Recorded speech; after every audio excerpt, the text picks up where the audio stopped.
Hello everyone, welcome to my another video. কেমন আছেন সবাই? আশা করি সবাই ভালো আছেন। এই যে দেখেন এই ফলটা, আপনারা কি চিনেছেন এই ফলটা কি? প্লিজ আমাকে কমেন্ট করে জানাবেন। এটা হচ্ছে এক ধরনের ফল যেটা শুধু পাহাড়ে পাওয়া যায়। এটা আপনার টিটা করলার মতো ফল, মানে আমরা টিটা ফল বলে থাকি। প্রথমে আমি ফলগুলোকে দুই ভাগ করে নিয়েছি। দুই ভাগ করে নেওয়ার পর এর ভিতরে যে বিচিগুলো থাকে এই বিচিগুলো ভালোভাবে এমনভাবে ফেলতে হবে যাতে ভিতরে বিচিগুলো না থাকে। আমি আজকে এই রেসিপিটাই আপনাদের সাথে শেয়ার করতে আসছি।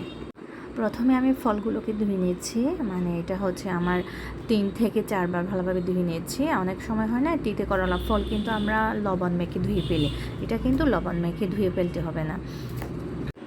আপনারা কি কখনো এই ফলটা ট্রাই করেছেন? আর হ্যাঁ, বলে রাখি এই ফলটা শুধু পাহাড়ে পাওয়া যায়, যেটা একেবারে অর্গানিক, আর শুধু বর্ষাকালেই পাওয়া যায় এই ফলটা।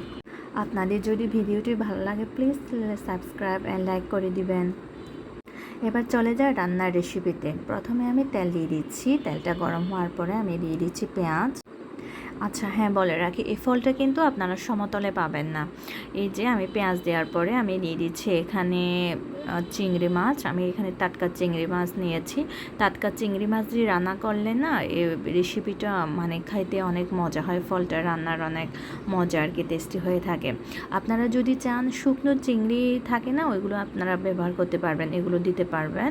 এরপরে আমি দিয়ে দিচ্ছি লবণ, হলুদের গুঁড়া আর হচ্ছে কাঁচামরিচের বাটা। আপনারা যদি চান লাল মরিচের গুঁড়া অথবা লাল মরিচের বাটাও দিতে পারবেন। এই যে দেখেন আমি নেড়ে চেড়ে এটা ভেজে নিয়ে নিচ্ছি কতক্ষণ।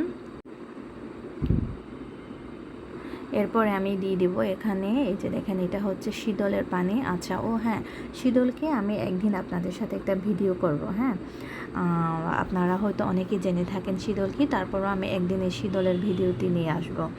এই যে দেখেন আমি শীতলের পানি দিয়ে আমি এটা 7 থেকে 8 মিনিট আমি সিদ্ধ করে নিব। যেহেতু এটা তিতা ফল, বেশি সিদ্ধ করা যাবে না, এই জন্য আপনি আগে পানিটা ভালোভাবে সিদ্ধ করে নিতে হবে। এরপর দিয়ে দিচ্ছি আমি ফলগুলো সিদ্ধ হয়ে আসলে মানে আপনি ঢেকে দিয়ে এক বলক আসার পরে আপনি এটা উল্টাই দিবেন একবার।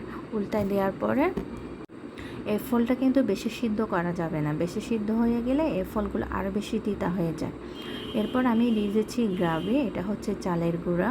আমি 1 চামচ চালের গুঁড়া দিয়েছি এখানে। চালের গুঁড়া দেওয়ার পরে একবার আমি সিদ্ধ করে নিব। এরপরে একেবারে শেষের পর্যায়ে আমি দিয়ে দিচ্ছি রসুন বাটা।